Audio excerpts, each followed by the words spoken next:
그러세요? 우리가 미술 그러면 멋있고 화려하고 내 집에다 하나 걸어놓고 싶고 그런 생각이 드시죠? 또 어떤 미술 작품은 수백억, 심지어 막 수천억도 해요. 그럼 돈으로 계산도 해봐요. 나도 그런 그림 하나 있으면 얼마나 좋을까? 현대미술 혹시 최근에 관람해 보신 적 있으세요?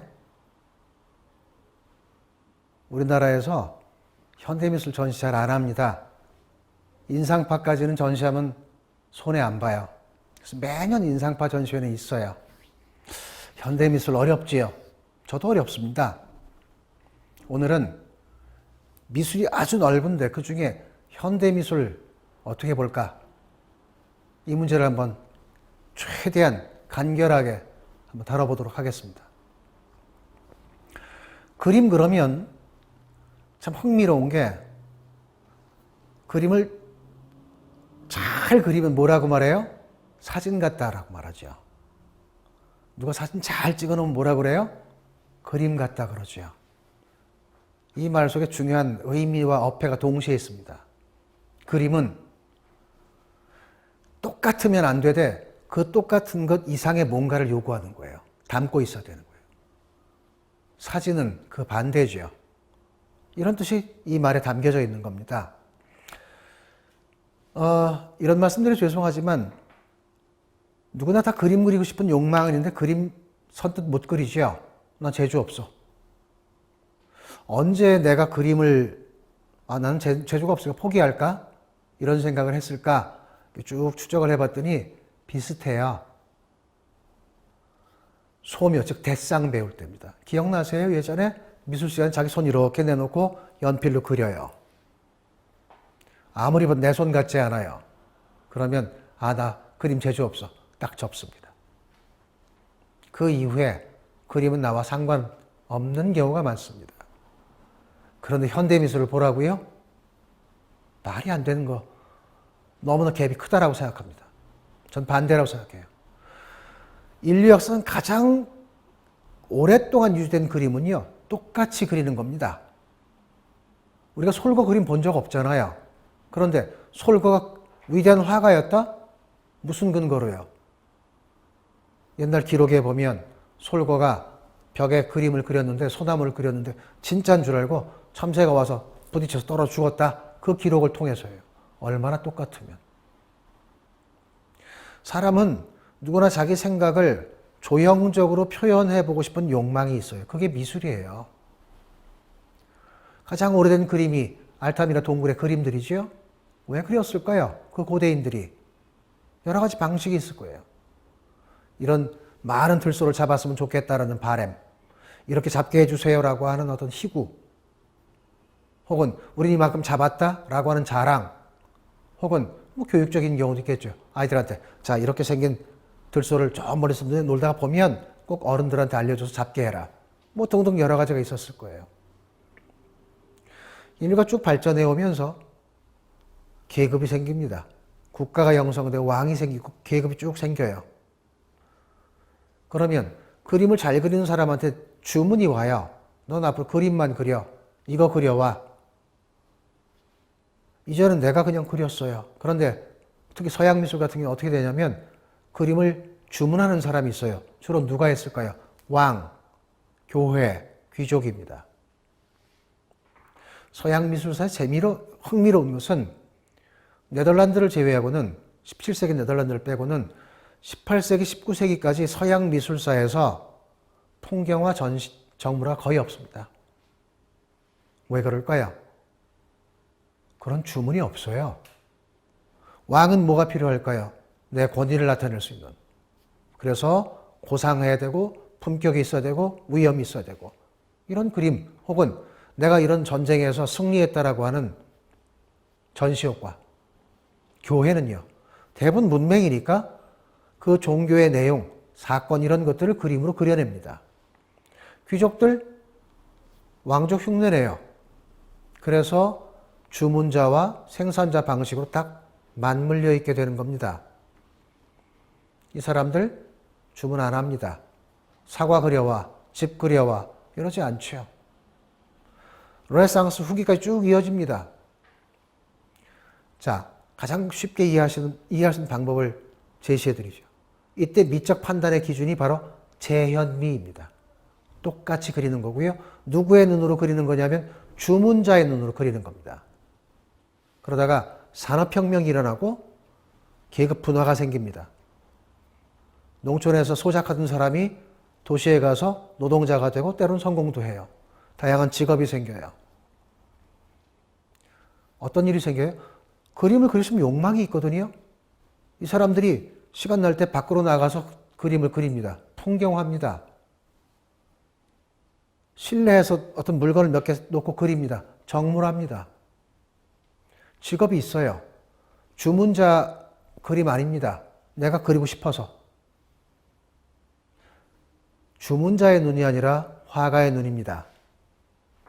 또 똑같이 그리는 게 아니라 내 느낌, 내가 받은 인상에 따라서 그립니다. 또 한 가지, 이 시기에 광학이 발달합니다. 그래서 빛을 분석하는 과학적인 능력이 생깁니다. 이런 것들이 다 맞물려서 우리가 알고 있는 인상파 미술이 생깁니다. 인상파 미술은 앞에서 미술이 재현미, 똑같이 그리는 거였다면 인상파에서는 뭘로 바뀔까요? 표현미로 바뀝니다. 앞에 미술이 주문자의 눈이었다면 인상파 미술은 화가의 눈으로 바뀝니다. 여기까지는 아마 쉽게 이해하실 수 있을 거예요. 그런데 앞서 철학에서 칸트 이후에 쭉 분화되는 것은 인간의 지성이 발달하고 사회가 복잡 다단해지면서 생기는 현상이라고 말씀을 드렸던 것처럼 인상파를 통해서 기존의 방식이 한번 와해되기 시작하니까 끊임없이 새로운 방식이 생겨납니다. 입체파 화가들은 미술이, 즉 회화가 가지고 있는 가장 근원적인 문제, 평면성. 게다가 세상은 다양하게 변하는데 그림은 그려내면 멈추죠. 그래서 이런 것들을 도내에서, 자, 쉽게 이해해 봅시다. 이게 바로 뭐냐면 인식미거든요. 내가 세상을 어떻게 인식할 거냐. 예를 하나 들어보이죠. 내가 스마트폰을 하나 그린다고 쳐봐요. 재현미 방식은 똑같이 그립니다. 실물과 거의 차이 없이. 표현미는요, 이 스마트폰이 빛을 받아서 어떻게 어떤 시간에 내 느낌으로 오는지를 그립니다. 그런데 우리가 현대미술, 특히 추상미술에서 어려워하는 이유가 뭐죠? 어려워하는데 왜 어려워하는지 생각을 잘 안 해요. 뭘 그렸는지 몰라서 그래요. 다시 말해서 대상이 사라진 겁니다. 대상이. 왜 대상이 사라졌을까요? 스마트폰을 그리는데 내가 진짜 그리고 싶은 거는요, 스마트폰이 아니라 스마트폰에 의해서 생겨난 나와 세계와의 관계 방식에 대한 새로운 틀입니다. 근데 거기에다 스마트폰을 그리면 보는 사람이 어떻게 생각할까요? 스마트폰만 봐요. 그래서 이거를 분해하고 쪼개고 재구성합니다. 스마트폰이 사라집니다. 형태로서의 스마트폰은 사라집니다. 그런데 그것이 스마트폰을 통해서 세상과 연결되는 방식에 대한 내 느낌이 다양한 선, 면, 색으로 표현되는 겁니다. 재현미에서 표현미로 왔다면 이제 인식미로 바뀌는 겁니다. 더 중요한 것은 주문자의 눈이었죠? 화가의 눈이었죠? 현대미술은 누구의 눈일까요? 관람자의 눈입니다. 저 미술을 보고 내가 작가와 똑같은 생각을 해야 될 까닭이 없습니다. 그런데 우리는 어떤 강박을 갖고 있느냐면 저 그림이 해석돼야 돼요. 형태를 그리면 해석이 돼요. 뭐구나라고. 근데 형태가 사라지면 자신이 없어요. 뭘 그렸는지조차도 모르니까. 그리고 막 평론집, 해설집 보면 너무 어려워요. 그래서 절망하고 포기합니다. 제가 앞서 과학을 말씀드릴 때 과학이야말로 가장 보수적인 학문 분야라고 말씀을 드렸습니다. 확증이 없거나 이론 체계가 정립이 안 되면 섣불리 발언하지 않습니다. 예술가에게는 놀라운 능력이 하나 있는데 그게 뭐냐면 예지력입니다. 상상력도 풍부해서 이론이 없어도 자기 느낌으로 미래를 바라봅니다. 저는 우리가 현대미술을 소비할 수 있어야 된다고 생각합니다. 왜냐하면 비교를 한번 해보세요. 뉴욕에 있는 사람도 현대미술 제대로 이해 못합니다. 우리랑 똑같습니다. 그런데 뉴욕에 있는 직장인들이 퇴근하고 메트로폴리탄 미술관에 가서 쓱 봐요. 나도 몰라요. 계속 보면서 자기 느낌이 자꾸 투사됩니다. 그 다음날 또 보고 언제 또 보고 어느 순간에 자기 나름으로 해석하는 방식이 생길 겁니다. 그건 단순한 미술에 대한 이해에 그치는 것이 아니라 이 예술가의 예지력을 통해서 미래를 바라보는 능력, 힘을 갖게 되는 겁니다. 그게 창조력입니다. 우리는 말로는 글로벌이에요. 근데 현대미술 안 봐요. 두렵고 습관돼서 멀리합니다. 이쪽은 현대미술을 통해서 미래를 바라보는 능력을 갖고 있고 우리는 그렇지 않다. 둘이 경쟁을 한다. 어떻겠습니까? 작년에